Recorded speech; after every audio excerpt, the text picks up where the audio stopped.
Okay, we are going to start with 5.1. We're working with extended multiplication facts. Our homework tonight is actually going to be some boxes, which I will show and walk you through. But first, we're just going to do our first mental math piece that the kids actually did in class. And this one is actually 6 apples cost 40 cents each. So they each cost, this is costs 40 cents each. So we got to figure out what the total cost is. So I know I have 6 apples. Okay, so I've got 6 apples. 1, 2, 3, 4, 5, and 6. And I know that they each cost 40 cents. So I'm going to go ahead and write that in so I can have a visual picture for myself of what that actually looks like. Okay, so there's a couple of ways that I could do this. I could actually look and say that I could add 40 plus 40 plus 40 plus 40 all the way over until I got my answer.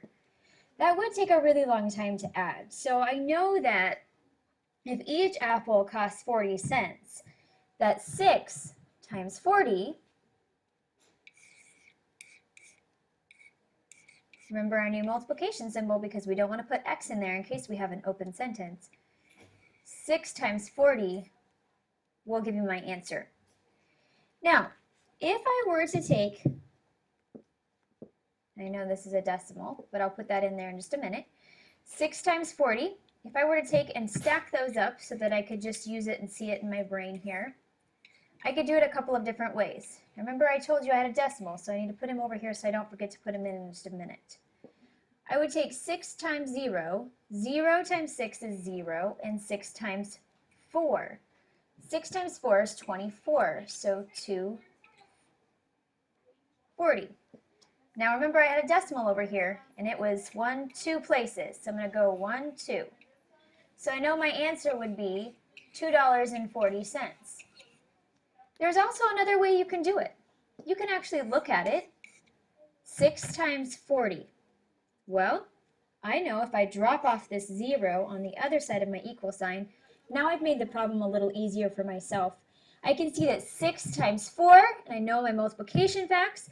Even if I didn't, if I knew 6 times 2, I could say that's 12 plus 12 would equal 24. So I know 6 times 4 is 24. Now, again, there is a decimal here, so I need to pay attention to that. So I need to make sure that my decimal point is 2 spaces. 1, 2. So again, I have $2. I'm putting in my dollar sign because it was 40 cents, so I need to make sure I have my units correct, and dollars is my unit right now. So my final answer is $2.40. Now I could have gotten there in a couple of different ways. Please understand that which way works for your brain is okay with me. If you come to the right answer, that's what I want to see. We will have a few things throughout these next few chapters where I will not be able to allow you to do a method that you might feel comfortable with until I see that you've got another tool to help you, okay? But for this one, if you came up with that answer in a couple of different ways, that is totally fine. All right, so let's actually go through a couple of our homework problems. We will do 1 or 2 together, so that way you can see those. Let me just pop in to our page here. Okay. Now remember, parents, you do have these answers in your parent letter coming home. So make sure that you refer to that in case you are struggling with some of these concepts. It's completely okay. This is kind of new. The extension facts isn't so new. The kids should be able to actually pinpoint what these are, but I'm wanting to go ahead and give a quick lesson so that way if there's anybody that's confused, they can see there's some different ways to do it. Okay, so this homework link actually gives us 2 great examples so that we can utilize them. I want the kids to also think of these that you can actually do them in your fact triangles, which is something that, oh, I'm going to turn my pen back on. This is actually something that we have been doing in class, is using our fact triangles that we really connect to help us. So give me just 1 second here. I gotta get everything set up. All right, let me try this again. There we go. All right, So if we do our fact triangles actually look like this. And so if I were to take a look, my fact triangles are using my multiplication and division signs there in the middle. And then I look and I see my numbers 2 and 300. So if I put 2 here and 300 here, I know that 2 times 300 would equal the 600. Now, I can take a look at this as well and say, all right, if I know this top number, factor, factor, what is my product? Factor, factor, touch, and product. Your kids have been doing that with a multiplication chart in class. So I know 2 times 300 is 600. There's a couple ways to do that. Again, we can drop off the zeros. I can say 2 times 300 equals, drop off my 2 zeros. Now I have a new problem. 2 times 3. That one's pretty easy breezy. 2, 4, 6. 600. Okay? Same thing with my thousands. Notice there are 3 zeros. Well, if I drop those 3 zeros off down on the bottom, now my new problem is 2 times 2. That equals 4,000. Okay? So let's go ahead. I'm just going to go ahead and do number 1 with you here. So 8 times 70.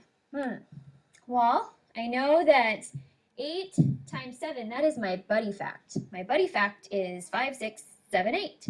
So I know it is 5, 6, and I have a 0. I need to drop that 0 down. Okay, so I know 8 times 70 is 560.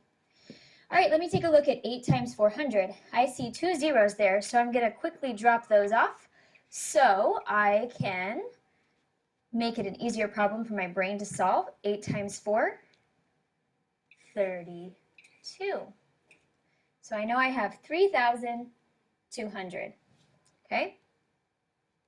I can do the same thing with 9. Let me go ahead and erase a little bit so that you can see those numbers again. All right. So I have, oh, I erased everything. Sorry about that. All right, so 9 times 70. I know that there's a 0. I'm going to drop him off again. 9 times 7 is 63. If I didn't know that, I could use a lot of my tricks for 9s, including my hands, to where I just put down the number. All right, so I would start over here, and I would say 9 times 7. 1, 2, 3, 4, 5, 6, 7. Put this finger down. I have 6 fingers left on this side, and I have 3 fingers left on this side. So that equals 63. Okay, with my 0 is now 630. So 9 times 70 is 630. 9 times 400. Well, I've got my 2 zeros to drop off. 9 times 4, 36. Again, I could use my facts with my fingers. 1, 2, 3, 4. Color in 4. I have 3 fingers left up on this side. And I would have 1, 2, 3, 4, 5, 6 on this side. So that would equal 36. So now I have 9 times 400 is 3,600. Okay? So that is the homework for tonight. It's not too difficult. Remind the kids that if they drop off those zeros, they are able to actually solve the problem a little easier. The math facts become a little more friendly. If they'd like to work it out longhand, by all means, give it a try. We're actually going to be breaking into that tomorrow. So please take a look and help your kiddos. If they get stuck, please send me an email or let me know what I can do to help. I hope you have a great night. Have fun with math.